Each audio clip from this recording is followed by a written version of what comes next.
प्रिय प्रशिक्षुओं नमस्कार। आप सभी का ऑनलाइन क्लासेस में स्वागत है। मैं अरविंद कुमार सोनकर, डायरेक्ट प्रवक्ता, बरुआ सागर, झांसी। आज हम लोग गणित विषय के अंतर्गत घन और घनमूल की अवधारणा के बारे में जानेंगे। इसके पहले हम लोगों ने वर्गमूल और वर्गमूल की अवधारणा तथा उसके वर्गमूल कैसे निकालते हैं उसके बारे में हम लोगों ने जाना। आज का हम लोगों का टॉपिक है घन और घनमूल की अवधारणा।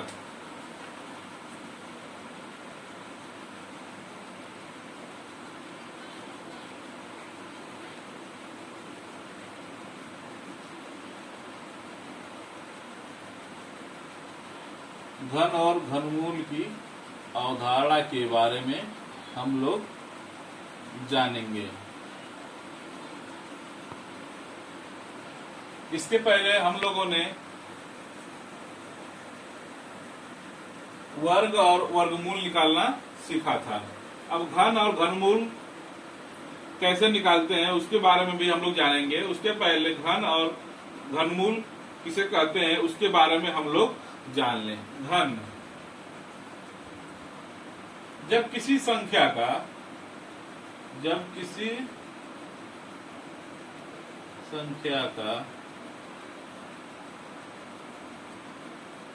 स्वयं 3 बार गुणा किया जाता है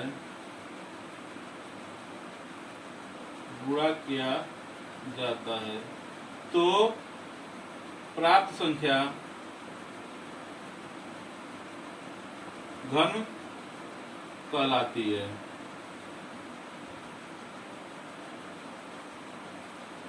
जैसे 5 गुणे 5। अब इसको हम लोग 5 की घात 3 भी लिख सकते हैं। बराबर क्या हो जाएगा? 125। तो 5 का घन कितना हो जाएगा? 125। घन में हम लोग जिस तरह हम लोग वर्ग में 2 बार गुणा करते थे तो वर्ग प्राप्त हो जाता था, इसी तरह घन में हम लोग 3 बार गुणा करेंगे तो हमारा घन निकल जाएगा। जैसे 6 का घन, इसका मतलब हुआ 6 क्यूब बराबर 6 गुणे 6 गुणे 6 बराबर 216। इस तरह हम लोग घन निकालते हैं। एक और एग्जाम्पल ले लेते हैं। तो 7 का घन क्या होगा? 7 का घन क्या होगा? तो 7 का घन बराबर 7 गुणे 7 गुणे 7। आपने जो घात क्या होनी चाहिए उस संख्या की? 3 होनी चाहिए। 3 बार उसका 7 में गुणा हो जाना चाहिए। 343 343 होगा 7 का घन।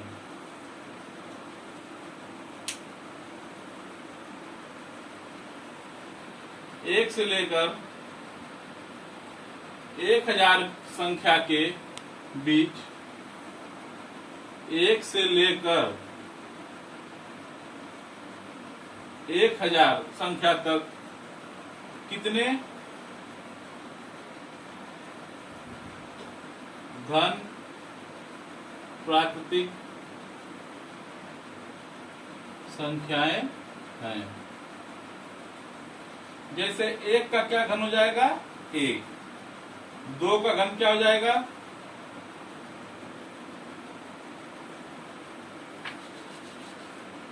जैसे 1 का घन 1, 2 का घन 8, 3 का घन 27, 4 का घन 64, 5 का घन 125, 6 का घन 216, 7 का 343, 8 का घन 512, 9 का घन 729 और 10 का घन 1000। यहाँ एक से एक प्राकृतिक संख्या से लेकर एक प्राकृतिक संख्या से लेकर प्राकृतिक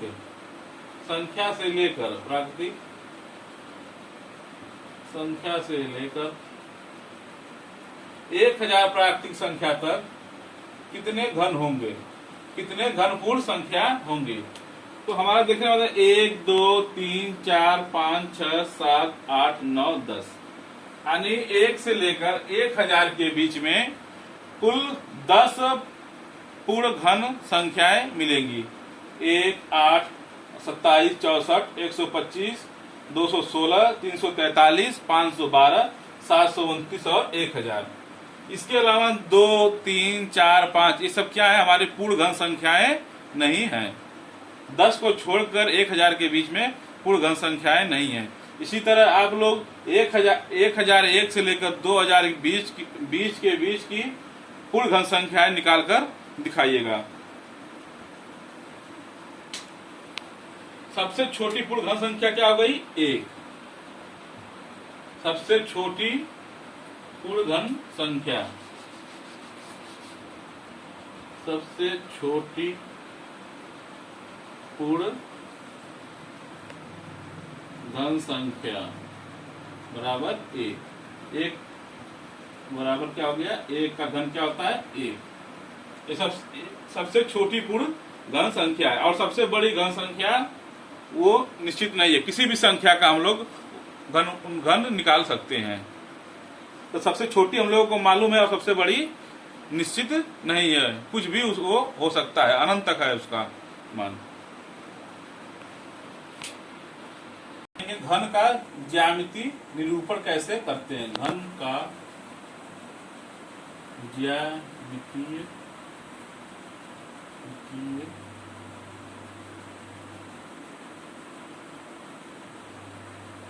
निरूपण।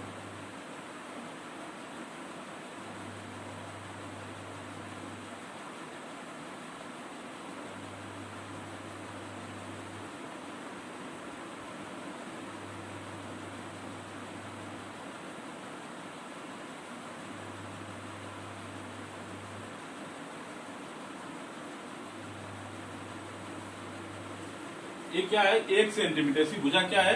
1 सेंटीमीटर है घन का। यदि 2 सेंटीमीटर हो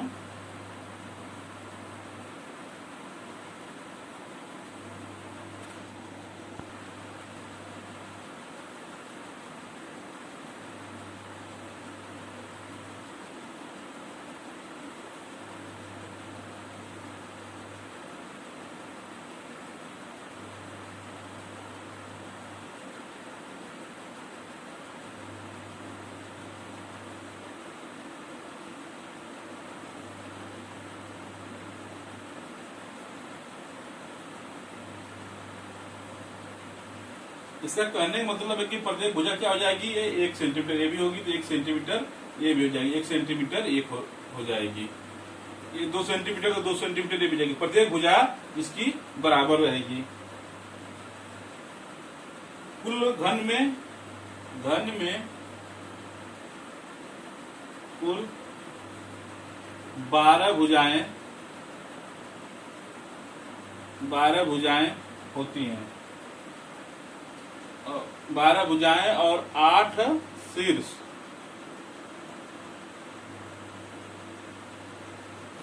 6 सतह।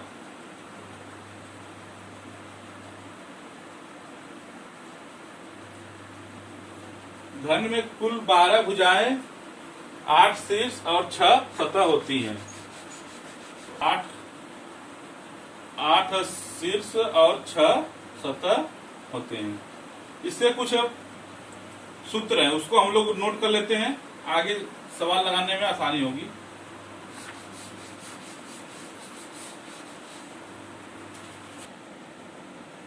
घन की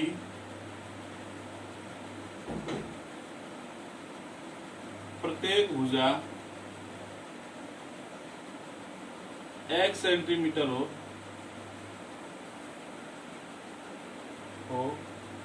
तो घन का आयतन बराबर x गुणे क्यूब। x हो तो घन का आयतन क्या हो जाएगा, x क्यूब हो जाएगा, x की घाते 3। और घन का पृष्ठ क्षेत्रफल, घन का पृष्ठ क्षेत्रफल बराबर 6x स्क्वायर, 6x स्क्वायर। घन का विकर्ण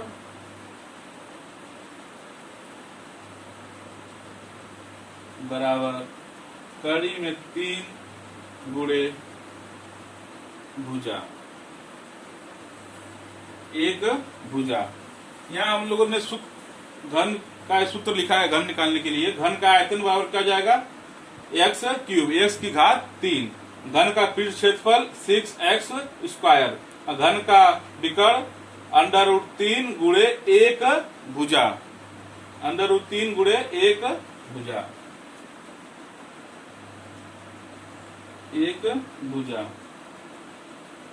और जब आयतन दिया हो तो उस समय घन की एक भुजा क्या हो जाएगी, घन की एक भुजा बराबर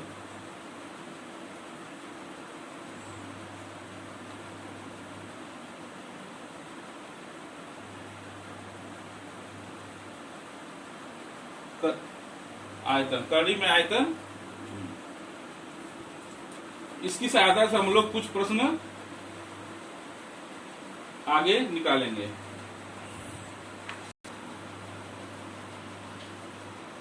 घन की एक भुजा 5 सेंटीमीटर हो तो घन का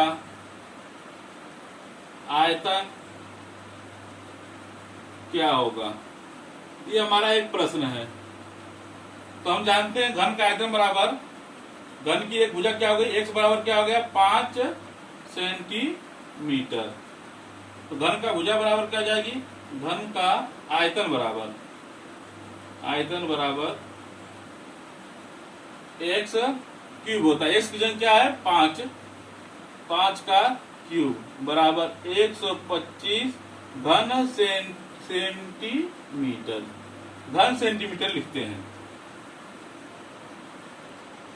अगर इसी में पूछ देता घन का पृष्ठ क्षेत्रफल क्या होता है, घन का पृष्ठ क्षेत्रफल यदि भुजा x बराबर 5 सेंटीमीटर दिया हो तो घन का पृष्ठ क्षेत्रफल बराबर होता है 6 गुणे x स्क्वायर। अब x क्या दिया है हमारा 5 सेंटीमीटर, यहाँ पर क्या हो जाएगा 6 गुणे 5 का स्क्वायर बराबर 6 गुणे 25 बराबर 150, 150 घन सेमी, वर्ग सेमी। यदि विकर्ण पूछ दे,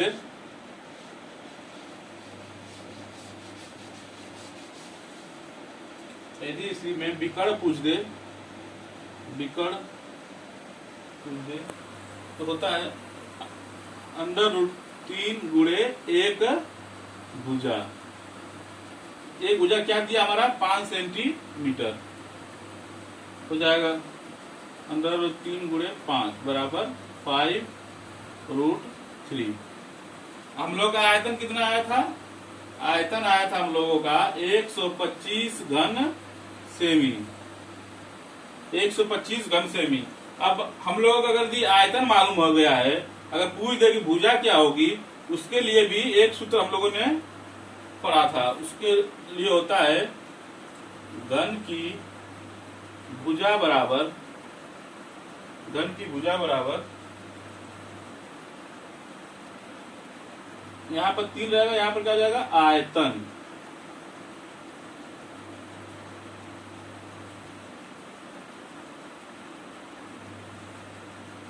अब 125 को तोड़ देंगे, 5 गुणे 5 गुणे 5, 3 बार हो जाएगा। अब यहाँ पर 3 दिया है तो 3 5 हो गया, तो इसमें से एक 5 बाहर निकाल लेंगे, क्या जाएगा 5 सेंटीमीटर। भुजा क्या थी हमारी 5 सेंटीमीटर। इस तरह हम लोग घन का विकर्ण, घन का आयतन और घन की भुजा और घन का पृष्ठीय क्षेत्रफल निकालते हैं। अब इसके बाद हम लोग आते हैं घनमूल पर। घन के बाद हम लोग आते हैं घनमूल। घनमूल किसे कहते हैं? घनमूल, घनमूल किसे कहते हैं? हम जानते हैं कि 8 बराबर 2 गुणे 2 गुणे 2, 2 दुना के 4 दुना के 8, 125 बराबर 5 गुणे 5 गुणे 5, 5 गुणे 5 गुणे 5, 1/1000 बराबर 1/10 गुणे 1/10 गुणे 1/10, या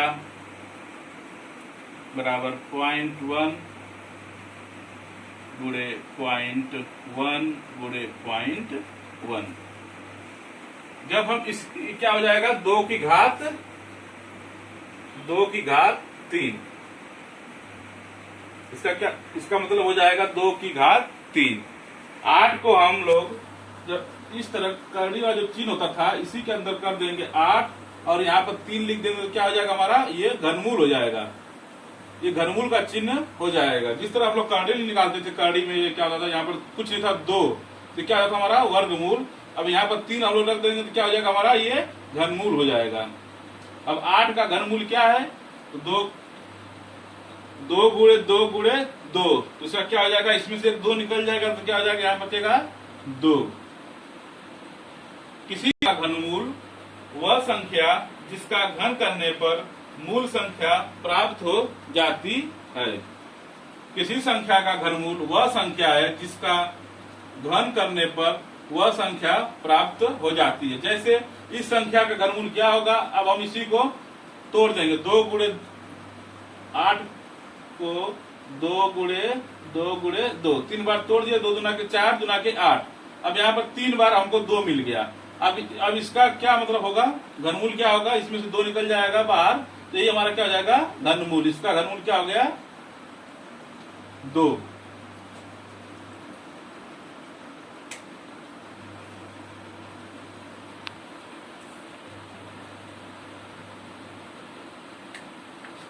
तो 25 का घनमूल निकालिए। 125 का घनमूल निकालिए। इसको इस तरह हम लोग प्रदर्शित कर सकते हैं। इसका मतलब क्या हुआ, 125 का घनमूल, यहाँ पर 3 घात होनी चाहिए 3। अब हम 25 का गुणनखंड 125 का गुणनखंड कर लेंगे। 125 का 5 गुना के 10, 50 25, 50 25, 5 1, क्या आया इसका बराबर 5 गुणे 5 गुणे 5। अब यह 1 2 3 बार हो गया 5।